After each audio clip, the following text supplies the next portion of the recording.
kapatid, sa lupa nami bumalik. Iyong mukha'y ibang-iba, hindi kita nakikilala. Tulutan mong aking mata, mamulat sa katotohanan. Ikaw po'y makikilala sa taong mapagkumbaba. Jesus na aking kapatid, putikin man ang iyong sapin, punit ang iyong damit, nawa ika'y mapasa akin. Tulutan mong aking mata, mamulat sa katotohanan. Ikaw po'y makikilala sa taong mapagkumbaba. Jesus na aking kapatid, sa bukid ka nagtatanim, o sa palengke di naman, ikaw ay naghahanap buhay. Tulutan mong aking mata, mamulat sa katotohanan. Ikaw po'y makikilala, ikaw po'y makikilala, ikaw po'y makikilala sa taong mapagkumbaba.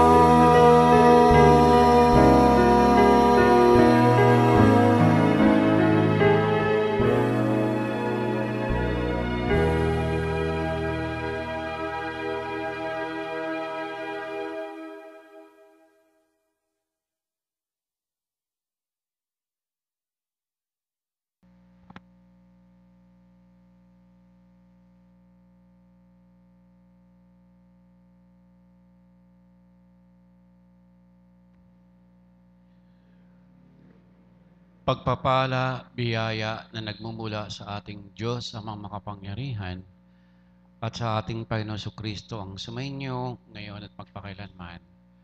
Amen. Saan nakasalalay ang pag-ibig ng Diyos? O saan ito nakatungtong? Saan nakatungtong o nakasalalay ang kapatawaran ng iyo at aking mga kasalanan? Saan nakasalalay ang kinakain natin araw-araw? Saan nakasalalay ang isang mabuting kalusugan na wala kang kanser, wala kang karamdaman, wala kang kapansanan? Saan nakasalalay na ikaw ay buhay pa hanggang ngayon? Saan nakasalalay na nakikita mo ang iyong may bahay, ang iyong asawa lalaki?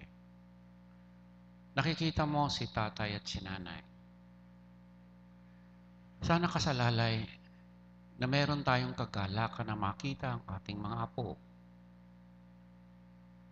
Saan nakasalalay na nakarating ka dito ngayong gabi? Saan nakasalalay na ikaw ay buhay pa hanggang ngayon?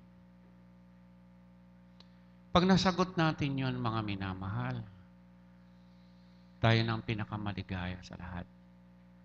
At yun ang dahilan ng ating paksa. Sa ilang nakaraang araw o linggo, pinag-aralan natin, sabi natin, ang pinakamahalaga o ang sentro ng kung bakit may church, kung bakit may congregation, bakit may pagsamba, ay nang dahil sa kapatawaran ng ating mga kasalanan. That's the main business of the church. Ang kapatawaran ng kasalanan. Ngayon, lalalim pa tayo. Kaya nga si Apostol Pedro ay nagtanong, Panginoon, ilang ulit ko dapat patawarin ang aking kapatid kong nagkasala sa akin ng paulit-ulit? Makapito po ba? Ang sabi ni Jesus, 70 to the 7th. So, 70 times 70 equals 490 times 70 times. 70 times 70. Ibig sabihin, walang hanggan. So, sa puntong yun, kung ako ang alagad, magtatanong ako, Haman ako, Panginoon, baka 10 lang hindi ko na mapatawad. At yun ang ating paksa. Bakit hindi natin mapatawad? Bakit hindi natin makalimutan ang kasalanang ginawa sa atin na siyang nagsanhi ng napakarami nating kapighatian o nagbunga ng napakaraming pagluha at pagtangis? Ang ating paksa, mga minamahal, kinahabagan sa makatuwid, mahabag. Ano ang ibig sabihin ng kahabagan?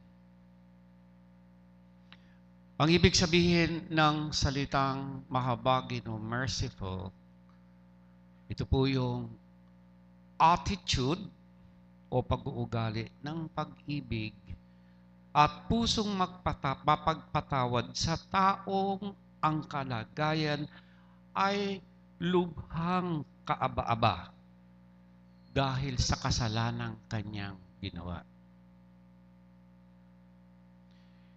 Ito po ay ang attitude o pag-uugali ng Diyos sa iyo at sa akin.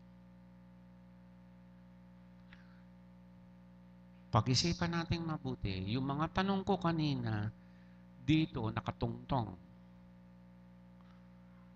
Ang puso, isipan, ang kabuuan ng Diyos ay mahabag sa iyo dahil nahahabag sa iyo.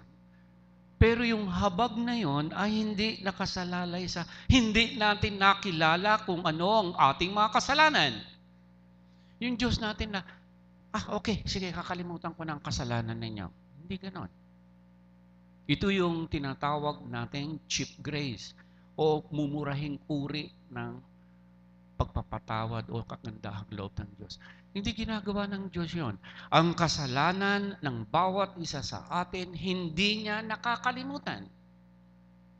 Napopood siya sa mga kasalanang ginawa natin. At humihingi siya ng katarungan. Kaya nga si Jesucristo, kanyang ipinadala. Siya lamang ang makatatanggap ng puot at galit ng Diyos para sa iyo. Para sa akin. Ang lahat ng ito ay dahil naaawa siya sa atin, nahahabag sa atin. Pero gusto niyang kilalanin mo muna na ikaw ay nagkasala o ikaw ay papunta sa walang hanggang kamatayan. Ayon po sa Greek Dictionary o sa lexicon, ito po ay the act of sparing or forbearance of an act of a violent act expected. Ibig sabihin, meron tayong inaasahan na gagawin sa atin, kaya ang ginawa na lang ng Diyos, pinagpaliban niya yon. Kaya yung Sodom and Gomorrah, nang dumalangin si Abraham, napatawarin ang Sodom at Gomorrah. Hanggang umabot siya sa, Panginoon, kung meron pong 10 matuwid, paparusahan niyo po ang Sodom at Gomorrah. Ang sabi ng Panginoon, oo, sige, kung may makita kang matuwid na 10, walang nakita. So, ibinaba ng Diyos ang kanyang hatol. Ganyan ang ibig sabihin ng unang bahagi ng salitang mahabagin o merciful. Tingnan pa natin. Krus, pagkatapos mayroong nakaganon, simbolo ng binyag ng ating bautismo. Tapos ito ikaw. Parang walang magawa, hindi makaabot. Nakasalalay lang sa habag at awa ng Diyos. Nakasalalay sa habag at awa ng Diyos. Kunin nating example si Haring David. Nadama ni David ang puot at galit ng Diyos sa kanyang kasalanan ng pangangalo niya at pagpatay. Alam niyo si David, siya'y hari. Nang makita niya si Bathsheba, naakit siya. Kinuha niyang asawa si Bathsheba. Asawa ng kanyang commander, si Urias. Nang mabuntis si Bathsheba, gusto niyang pagtakpan ng kanyang pagkabuntis. Ang ginawa niya, pinapatay ni David ang asawa ni Bathsheba na si Urias. Parang nakaraan lang. Parang baliwala lang. Ngunit dumating ang propeta Nathan at nilapitan si David. Haring David, meron po akong kwento. Meron pong isang aba at kawawang mahirap, inapi po ng Panginoon, ng isang mayaman. Nasa kanya na ang lahat, pero itong babaeng ito, napakakawawa niya. Nagalit si Haring David. Galit na galit. Sabi niya, hindi po pwede yan sa aking paghahari. Hindi po pwede yan sa kaharian ng Israel. Sabihin mo sa akin kung sino yan. Sabi ni Propeta Nathan, ikaw. Pinapunta ako ng Panginoon dito para sabihin sa iyo na napupuot siya at nagagalit siya sa iyong mga kasalanan. Mamamatay ang iyong anak.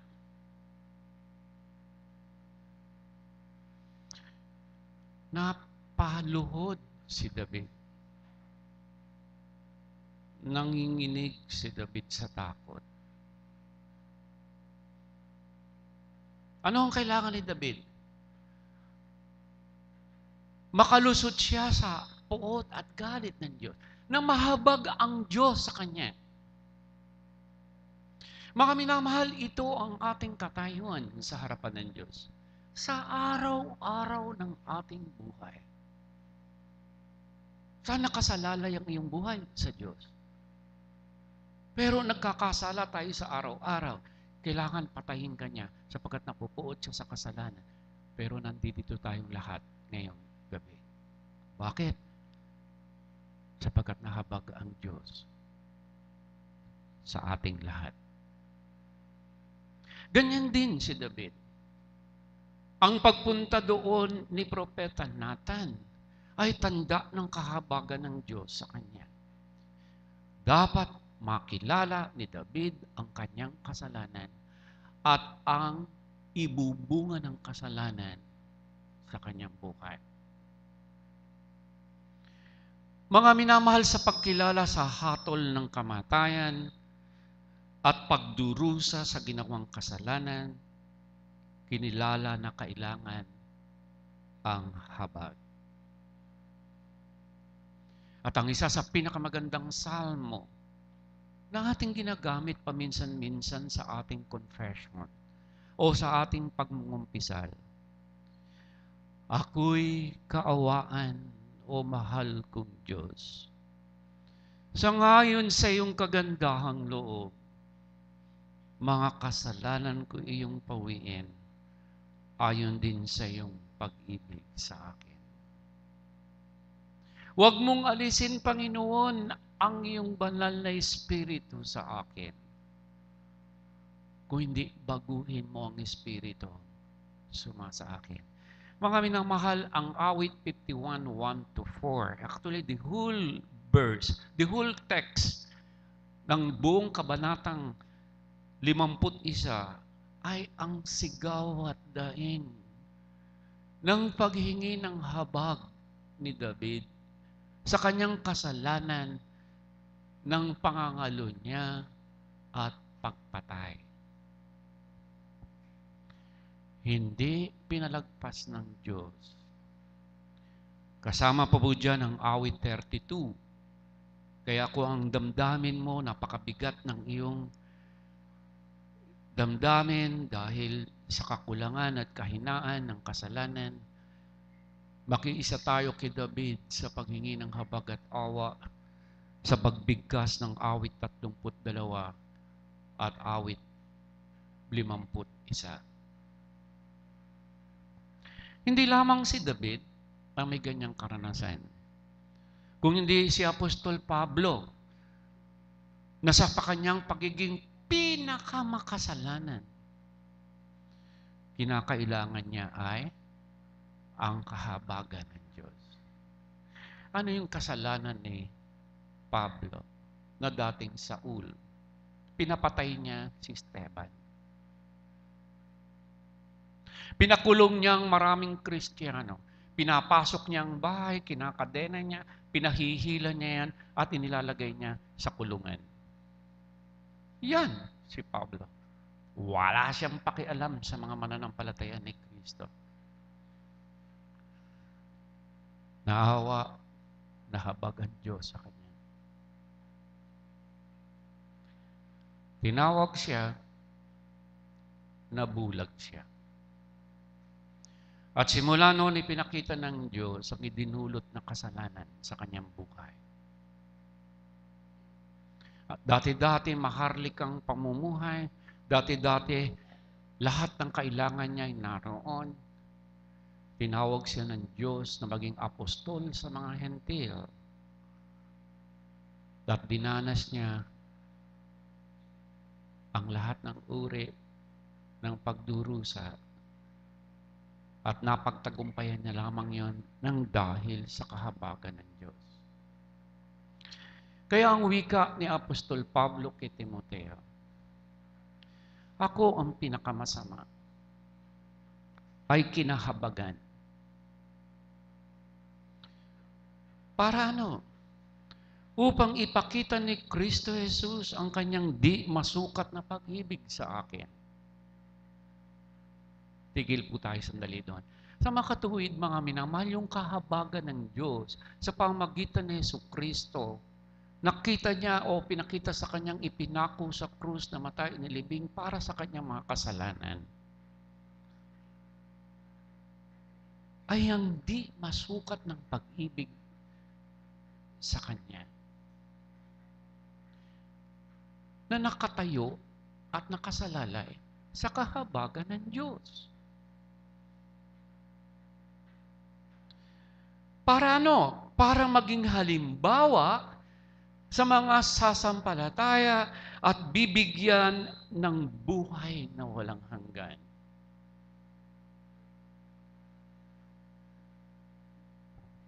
Mga minamahal, ang ganap na pagkilala, ang ganap na kahulugan at paglalarawan ng kahabagan o mercy, pakinggan nating mabuti, mula lamang sa Diyos. Hindi mahabag ang Diyos sa atin dahil sa ating sinapit o sa ating kalagayan. We deserve it. If we sin against God, we deserve. O kung ano man ang ating nagawang kasalanan sa Diyos, nararapat lamang tayong paluin, nararapat lamang tayong parusahan. At to some extent, kailangan tayong bigyan ng iba't ibang uri ng pasanin sa buhay na ito.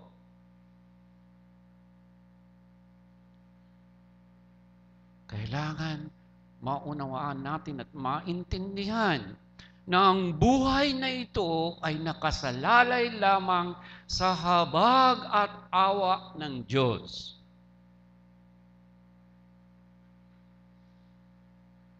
Kaya nawika ni Apostol Pablo, napakasagana ang habag ng Diyos. Napakadakila ng kanyang pag-ibig na iniukol niya sa atin.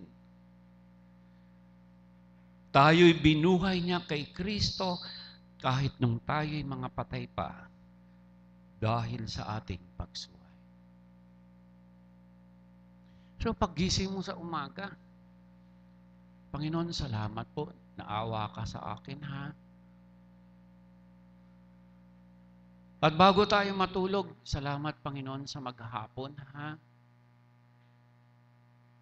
Pag nakita mo yung iyong may bahay, ang iyong pamilya, ang iyong mga anak, at ang iyong mga apo, Panginoon, salamat na awa ka. Hindi nangyari na sa kasalanan ko, kinuha mo ang aking anak na siyang mahal na mahal ko o ang aking apo. Pag tayo kumakain, salamat Panginoon, kumakain po ako. Kahit kanin lang po ito at asin, salamat pa rin sa iyo. Nahabag ka sa akin, meron pa rin kanin sa aking harapan. Pag tayo nagtatrabaho, salamat sa kahabagan mo, Panginoon, may trabaho ko. At kung tayo'y napipinto o merong amba ng pagpatay o ng pagsusupil o amba na tinatawag natin na karahasan, wala tayong pupuntahan kundi sabihin natin, Panginoon, mahabag po kayo sa akin. In fact, ang isang panalangin bago ka umalis ng bahay ay, when you make the sign of the cross, Panginoon, mahabag ka sa akin, ha? Maawa ka sa anak ko, maawa ka sa pamilya ko, maawa ka sa amin.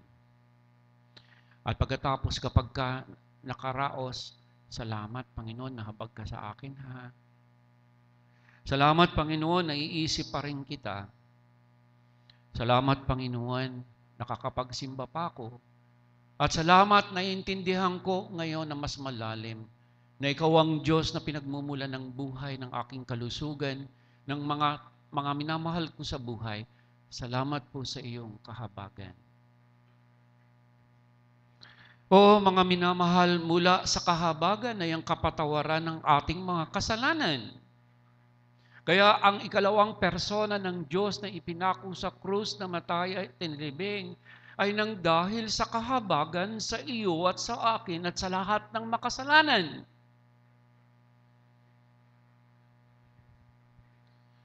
Kaya yung tanong ni Apostol Pedro, ilang ulit ko pong dapat patawarin ng kapatid kong paulit-ulit na nagkakasala sa akin?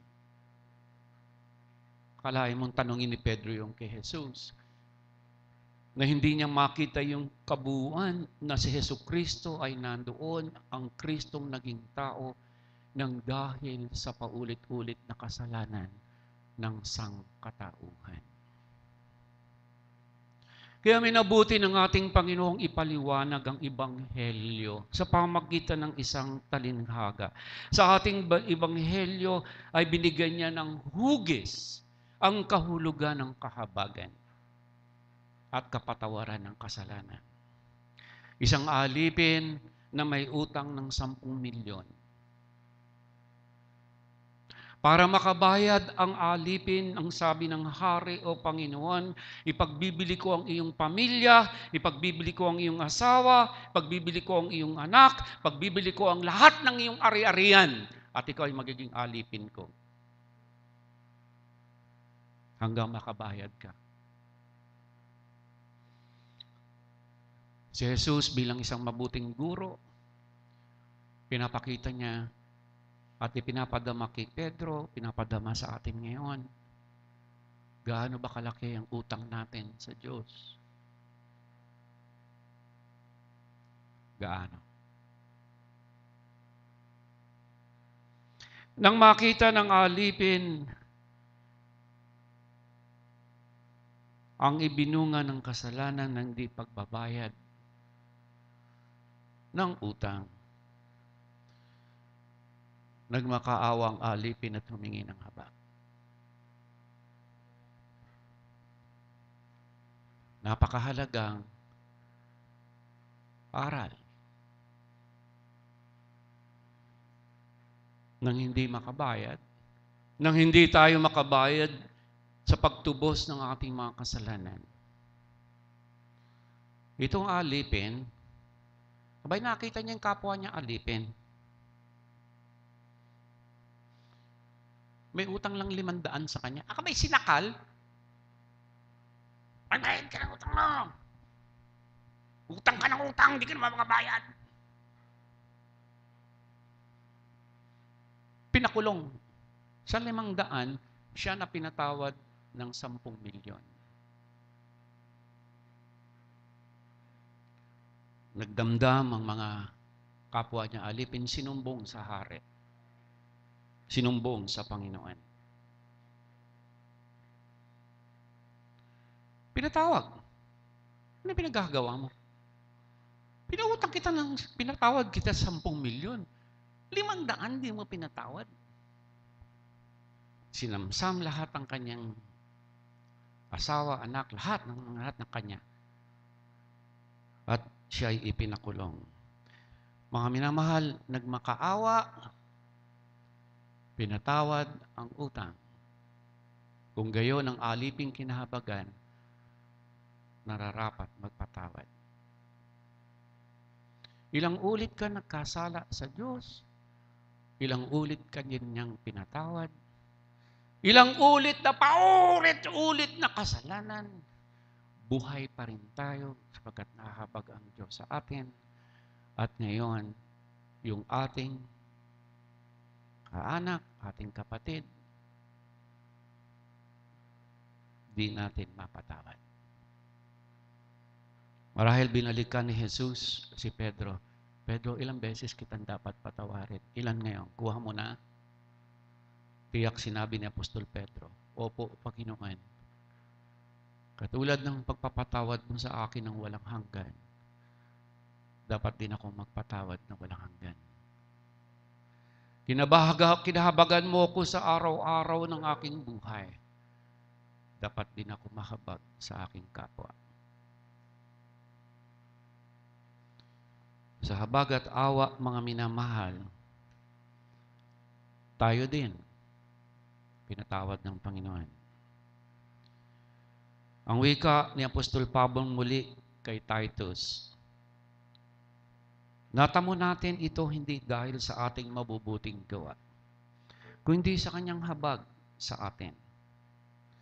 Naligtas tayo at ipinanganak na muli sa Espiritu Santo na siyang luminis at nagbigay ng bagong buhay sa atin. Kaya dapat kang magpatawad. Dapat kang mahabag. Sa kabuuan, mga minamahal, ito yung ating pananampalataya. Ito yung pag-uugali na humuhubog sa atin sa isang ganap at kasiyasiyang buhay. Mahal ka ng Diyos, sobra-sobra ang kanyang pagmamahal sa iyo. Lahat binigay na sa atin.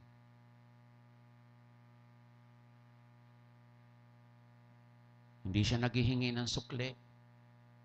Hindi siya naghahanap ng ganti. Ang sabi niya lang, patawarin mo yung nagkasala sa iyo. Nahabag ako sa iyo, kahabagan mo din siya. Now, tulungan natin yung taong kinahabagan natin na makilala niya yung kasalanan niya muna. Because there's no mercy unless he knew o kailang malaman niya kung anong kanyang kasalanan. This is the law. The application of the law. Kailangan niyang makita ang kanyang kakulangan. Katulad din naman ngayong gabi, pinakita ng Diyos ang ating kakulangan. Pagkatapos sabi niya, anak, mahal pa rin kita.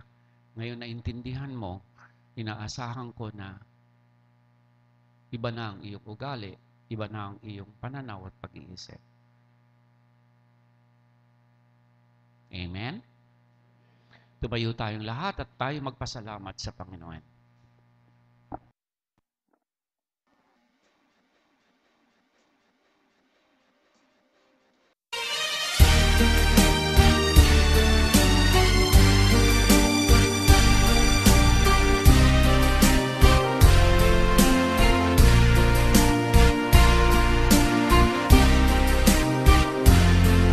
Salamat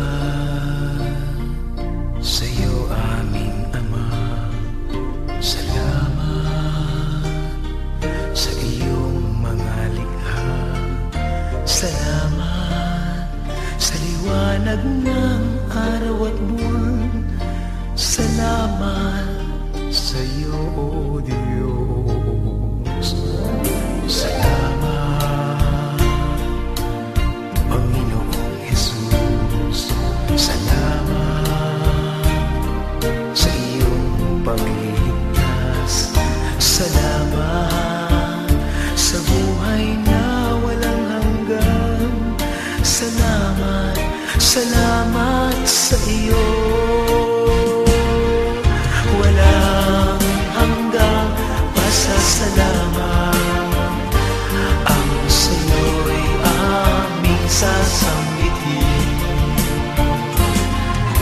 Maging sa huling sandali ng aming buhay, pasasalamat sa iyo'y walang hanggan.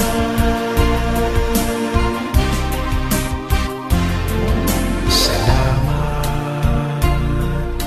Espiritong Banal. Salamat sa liwanag ng buhay. Salamat sa walang hanggang patnubay mo. Salamat sa iyo, Diyos. Salamat sa bawat pagsubok. Salamat sa tibay ng loob. Salamat sa bawat taong nagmamahal. Salamat, salamat sa iyo. Walang hanggang pasasalamat ang sa'yo'y aming sasambitin.